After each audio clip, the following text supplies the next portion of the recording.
Hello, I'm Adam Levy, and this is Off Limits, Academia's Taboos, a podcast from Nature Careers. In this episode, religion. Research and religion are often pitted against each other, discussed as if they're inherently incompatible. But as we'll learn later in the episode, religious faith is a fundamental part of many academics' identities, and denying this complexity can negatively impact not just the researchers themselves, but also wider society. And the challenges can be especially severe when a researcher is from a minority religion. This is the case for Maisha Islam. Maisha is a research culture lead for equality, diversity and inclusion at the University of Southampton in the UK. And she's also a British Bangladeshi Muslim woman. In her work, she's investigated the experience of others who, like her, have been made to feel like outsiders as they navigate academia.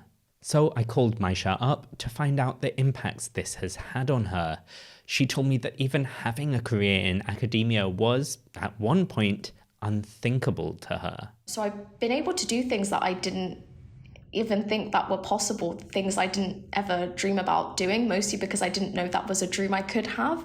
Why was that then? Why is it that a career in academia wasn't something that you could imagine for yourself? I didn't really have a connection to education when I was at school. So, in the UK, we go through primary school, secondary school, GCSEs, A-levels. And it wasn't until I did my A-level in sociology that, when you turn on a light and things just start clicking and making sense in your head, all of those things, all of my life experiences started to make sense. I was constantly in classrooms where I was being told that British Bangladeshi school children were one of the lowest achievers within education, and also very mindful, especially in a post 9/11 kind of context, that Muslims are portrayed as problematic groups of people within society. All those kind of tropes about being terrorists and the women are oppressed and this and this. And I didn't realize that all of those things were because of structural inequality, not that there was something inherently wrong with people like me. And so I think I just was really disassociated, but also I didn't feel that connection from teachers or lecturers who really saw something in me. So if you would have told 15-year-old Maisha when she was doing her GCSEs that she'd now be a doctor, I just wouldn't think that was possible, because no one really saw anything in me and no one really extended that arm out. People that look like me and come from other minoritized groups, we are typically not offered those opportunities in the same way. Now, once you actually began your studies, began your journey in the academic domain, have there been ways you've been made to feel like it's a sphere that's not set up for people like you? One of the challenges I think I've really kind of struggled with is the underrepresentation of, people and women that look like me within higher education. And therefore that comes with issues of visibility, but also the invisible labor that comes with. I think statistically speaking, minoritized people are more likely to take on board what we would call equality, diversity and inclusion work. And a lot of that is uncompensated labor, and it's not labor that is remunerated by progression or promotion. But I don't typically meet, Muslim women. I'm visibly Muslim, so I wear a hijab. I don't typically meet them, within academia. So again, it's not finding that kind of support or the empathy from, local networks that could really empathize with my lived experience. And I've actually had to seek out, informal mentors to help me when I've had some professionally tricky situations. You're talking there about representation especially. I'm wondering as well whether you've ever had specific experiences which have alienated you from academia as a Muslim woman. Oh gosh, Adam, how long do we have? So when I was starting out in my career, a lot of the things that I was advocating for were for Muslim students. So as a student, I didn't have a proper access to prayer spaces. As Muslims, we pray 5 times a day. And so that gets really tricky if we don't feel like we can have a space to pray on campus, where we spend a majority of our time. Lack of halal food. So when I talk about halal food, halal just means kind of permissible within, Arabic. Being in alcohol-centric spaces, for example, were really tough. And I actually came up with this kind of theory of satisfied settling to denote how Muslim students do not feel empowered to often voice these concerns. And so they compromise their idea of what a good student experience is because, they're not getting their kind of religious accommodations in. Are these kinds of issues things that you felt comfortable and able to bring to the table to make your colleagues and your institution more aware of what you're going through? Yes, I wouldn't say bringing the topics to the table is difficult. That is genuinely what I do through my research and my work. What's the problem is that we're not invited to the table to even discuss these issues. Or when we do discuss these issues and we raise it through, formal committee meetings and channels and all the bureaucracy that UK universities go through, we're not often involved or consulted meaningfully in those processes. And it feels really isolating and it's very risky constantly raising these systemic issues because it's very obvious where the quote unquote dissent is coming from. We almost put a target on our backs for having advocated for them in the first place. We are constantly pushing at closed doors sometimes. Have you ever experienced moments, say in interactions with colleagues, which have made you feel unwelcome in academia? A lot of the times these are microaggressive, covert, actions that happen that you can't necessarily put your finger on, that was racism, that was Islamophobic, but you feel it in your bones of what the action or the intention kind of was. It really comes through with this feeling of, for me, I feel like I need to be perfect all the time because I'm very conscious of how precarious my position as a visibly Muslim British Bangladeshi woman is. And we hear this from Muslim academics in the literature as well. We're never assumed to be the lecturer. Within academic context, we've had multiple women say how they are always misidentified as students and rather than a lecturer or academic teaching staff. Now, as you've continued in your career in academia, have you been able to build up something of a support network of other people who've had similar experiences? Yep, definitely. As I'm kind of progressing on with my career, I'm finding more and more women as I become more connected within UK higher education. But I completed my PhD last year, and the subject of my doctoral research was looking at British Bangladeshi women within higher education. British Bangladeshi women who were specifically PhD students within higher education. Whilst I got to the end of my data collection, I realised I now have access to 10 women who don't know one another and who don't know other women like us. Why don't we all get together and, form our own, organic network? It's lovely having those women who just really intimately understand our lived experience, that we don't need to constantly go through the time or the effort to retell our experiences of isolation, or why when something happens that it is either sexist or Islamophobic or racist is just an untold level of understanding that we have as women together. And in your doctoral research, did you find that your personal experiences were shared by the other women in academia who you spoke with? Yes, that was very much reiterated through my doctoral research. So those feelings of underrepresentation, invisibility and invisible kind of labour, intersectionality and how that impacts your academic identity formation. And lastly, just inherent Islamophobia and discrimination within our spaces, the UK universities that we speak and work in. And when we talk about these kinds of inequalities, they do happen on kind of two main grounds. So the first is academically, so when we talk about research and knowledge production, but also institutionally, the policies and the practices that suppress us from voicing and changing the kind of system within. So yes, a lot of these themes did come up in my doctoral research, and I think we are witnessing a lot of what I'm saying in lifetime now in UK universities. What would you like to see actually change within academia to better support not just religious minorities, but people in general who have been underrepresented or face boundaries within academia? I think where we're finding ourselves at a bind is we have the Office for Students, who are the regulator of English higher education, saying things like we need to protect freedom of speech, which I fundamentally agree with, but they're not necessarily being clear on how that extends to hate speech, for example. I also think our policies and procedures need to be better in recognizing that there is an underrepresentation of people that look like me within spaces, within our academic spaces, within our professional staff spaces, and get the data, really see where it's going wrong and how can we, again, go along those lines to start redressing some of those inequalities.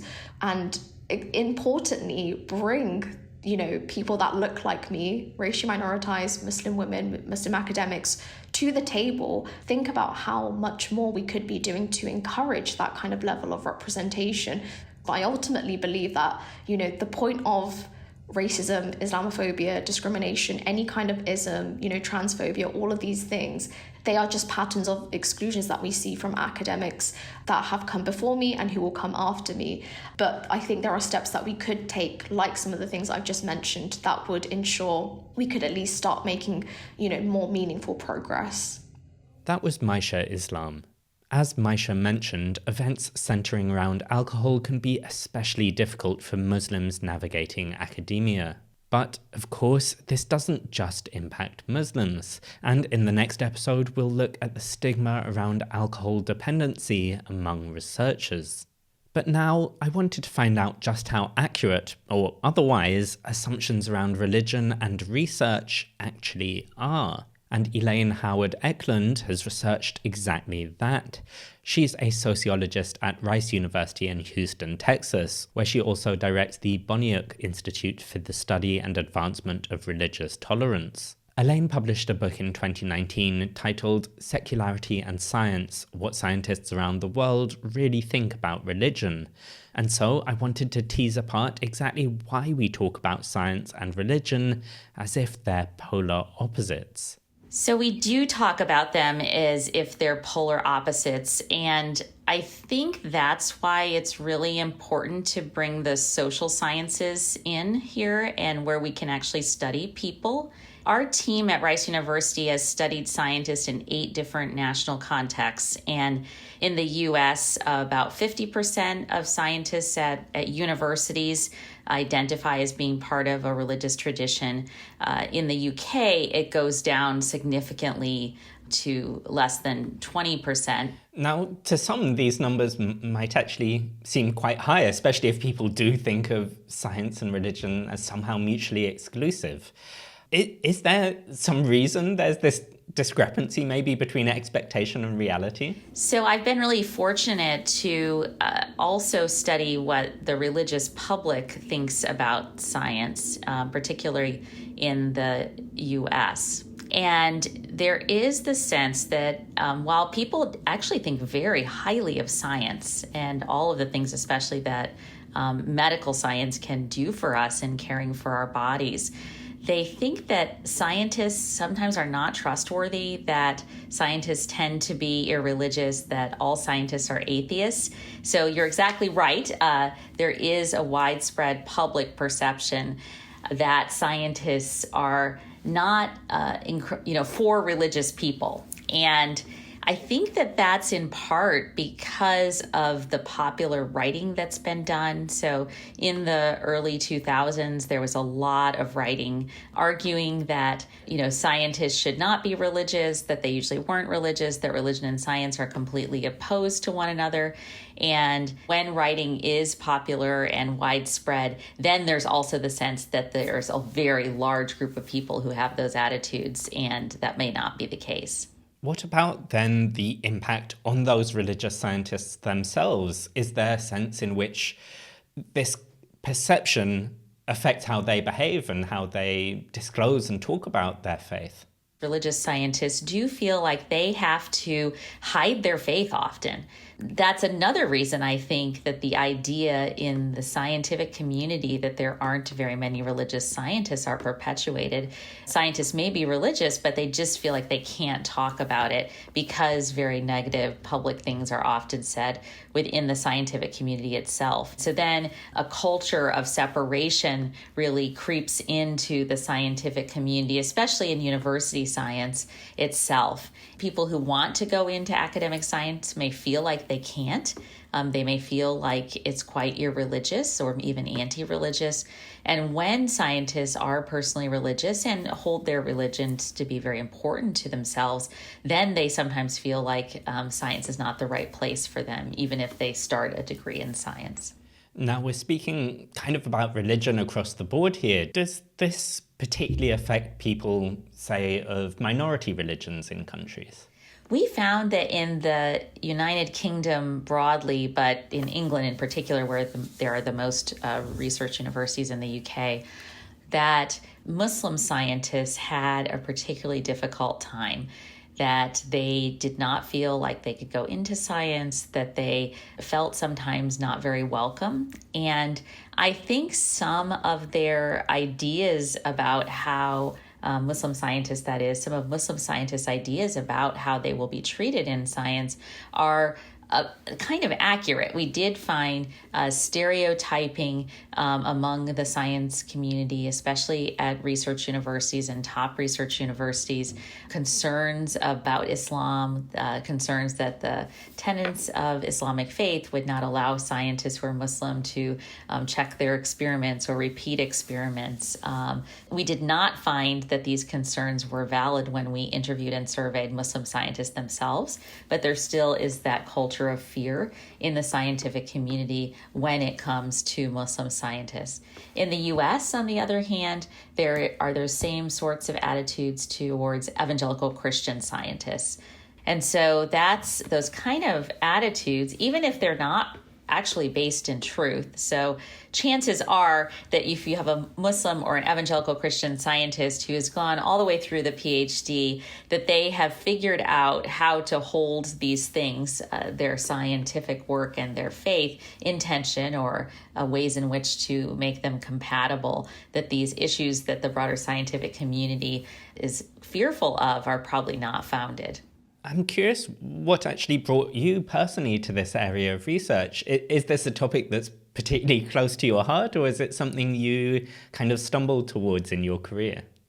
So both are true. So I have always loved science. I was that kid that entered all of the science fairs. I was raised in a farming community in a rural part of the United States. And so I loved the natural world and the outdoors. When you're that near to it, you do start to really appreciate and value the beauty of nature. And I also was raised in a fairly conservative religious community that did not affirm higher education and did not affirm science. And so I was so fortunate that I went to a university. I did my work at Cornell University in New York State. There was very much a sense among groups of religious people on campus that these things could be very compatible. From the academic side, I've always been interested in how competing ideas are actually lived out in real everyday people's lives as a kind of sociological question. Sociologists study group behavior. Scientists seem to have stereotypes about religious people, and religious people have stereotypes about scientists. And I started to think, gosh, empirical data might be the answer here. Let's look at the data and see what's really going on in these communities, because their negative interaction with one another has a lot of consequences. And we saw in the US that it had, sadly, very deadly consequences when it came to resistance to vaccination during the pandemic. And so I thought, wow, this is a chance to make a real difference in the world by bringing some empirical data to what has been in the past a very heated debate. With everything you understand about how religion is viewed within science and how religious scientists feel about navigating their academic domain, what's your hope for how we could shift academia in the future?